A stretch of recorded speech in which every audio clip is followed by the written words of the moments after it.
పెద్దలారా మిత్రులారా అందరికీ నమస్తే. ఉప్పుని చేతికి ఇవ్వరు. అది మొదటి నుంచి ఉన్న పరిస్థితి.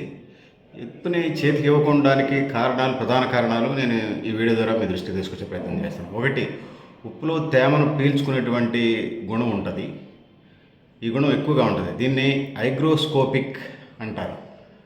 సో, దీంతో పాటు రెండో అంశం ఏందంటే గాలిలో తేమను కూడా గ్రహించి ఆ తేమను కూడా తనలో కలిపేసుకుంటుంది. ఇది రెండో గుణం.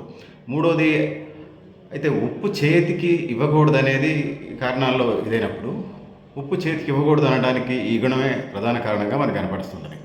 సాధారణంగా చేతిలో రకరకాల బ్యాక్టీరియాలు, ఇంక రకాల క్రిములు ఉంటాయి. జనరల్‌గా అరచేతికి సంబంధించి వచ్చినప్పుడు నా చేయనే కదా ఎవరి చేతికైనా. అంటే రకరకాల వ్యక్తులకు సెకండ్లు ఇస్తుంటాం, ఎక్కడ పడితే అక్కడ పనులు రీత్యా అవసరాలు ఇచ్చి చేతులు పెడుతుంటాం, ఇవన్నీ కావచ్చు. దీంతో పాటుగా అదనంగా కూడా చెమట కూడా ఉంటుంది అరచేతుల్లో. సో, ఎంతో కొంత తడి ఉంటుంది. వీటన్నిటిని ఉప్పు పీల్చుకుంటుంది కాబట్టి చేత్తోని ఇవ్వకూడదు అనేది మనకి మొదటి నుంచి ఉన్నటువంటి ఆచారంగా ఉన్నది. ఎప్పుడైతే చేతిలో ఉప్పు ఇవ్వడానికి ప్రయత్నిస్తారో అప్పుడు చేతిలో ఉన్నటువంటి ఆ తేమను కూడా అంతా ఉప్పు పీల్చుకుంటుంది.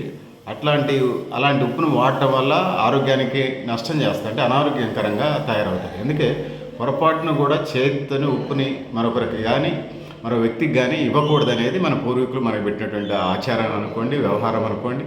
సైన్స్ కూడా ఇందులో నిబిడీకృతమైంది, మెడికల్ సైన్స్ నిబిడీకృతమైందని తెలియజేసుకుంటూ, పెద్దలారా మిత్రులారా మీరు కూడా మీ అభిప్రాయాలు కామెంట్ బాక్స్లో తెలియజేస్తూ, నేను Garidepalli Satyanarayana, new Lakshya organisation. Thank you అనడాలి.